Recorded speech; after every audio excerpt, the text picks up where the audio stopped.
Nico for Justin. I guess the biggest question of the week with this team is how did Pat look this week? Pat is himself.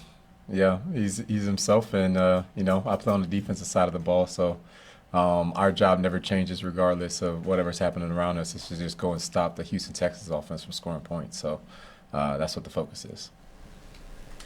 What impresses you right now with what Houston has going? Yeah, they have. This is a playoff caliber team. They have a lot of talent. Joe Mixon, explosive out of the backfield, loves catching the ball, can get to the edge, very dangerous. Dalton Schultz, all around good tight end. Nico Collins is having a hell of a year. This guy's catching everything in the cylinder.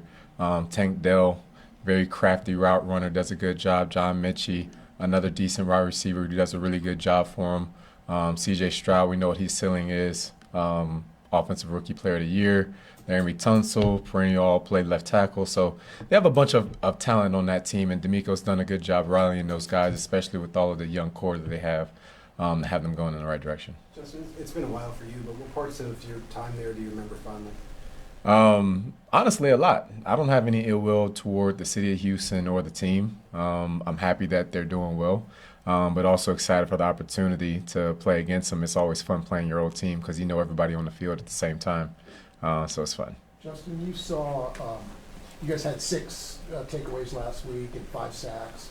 Did you see some things within that lets you know that maybe you guys can sustain that even if not in such big numbers? Yeah, it's about catching momentum at the right time, and getting hot at the right time makes all the difference. And we're excited that it's been a while since we've been able to get some turnovers, and we can start this train now in December going into the playoffs. That'd be really good for us. I think that it's created some momentum.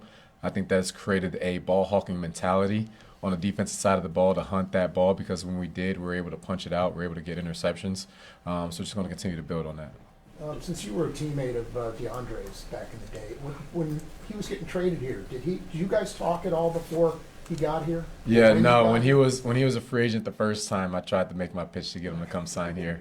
But the trade, that was all Veach and Coach Reid, and it was just a good fit. And we're glad to have him. Looks like Shamari's not going to be able to play Sunday or Saturday. How will you absorb that loss? Yeah, you know what? The way it's been all year has been the next guy up.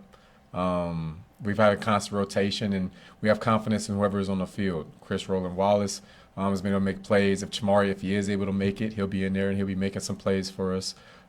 Josh Williams comes in and makes plays. Nazi Johnson comes in and makes plays. So it doesn't matter. Jaden Hicks, Brian Cook. It doesn't matter who's on the field. When you're on the field, you're a starter. And we have faith in all those guys to come out and perform. And, we have the record we have because guys have been able to come in and make plays when we need them to. Couple more. One of the things that Mixon has done a lot is catch the ball. You don't maybe see that every single week with running back catching the ball in the backfield. What sort of challenge is that for the defensive backs in particular? Yeah, just to have an awareness of him. Just because he does such a good job out of the backfield. I mean, running the ball, he's able to find his cuts. He's patient. And then in the pass game, the screen game, he's able to find some explosive plays. So he was doing it in Cincinnati too. So this is a guy who has a track record of it, and it's just about having awareness of where he's at and trying to take away what they want to do.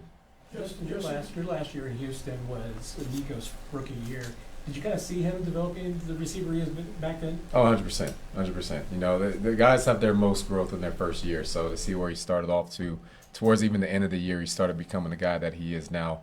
And it's awesome seeing him flourish the way that he is. But excited to play him, and we're going to have our eye on him. You got a special event tonight, too. Yeah, we do. Yeah, just in time for the holidays over at Victory Ford. We're going to be able to serve about 50 kids, have a bunch of experiences, especially some stuff in the tech space. So excited about it. You've played just about everywhere in the league. What stands out about the crowd at Arrowhead and the atmosphere? Man, when we need them, they always show up. GEHA Field, all the crowd there.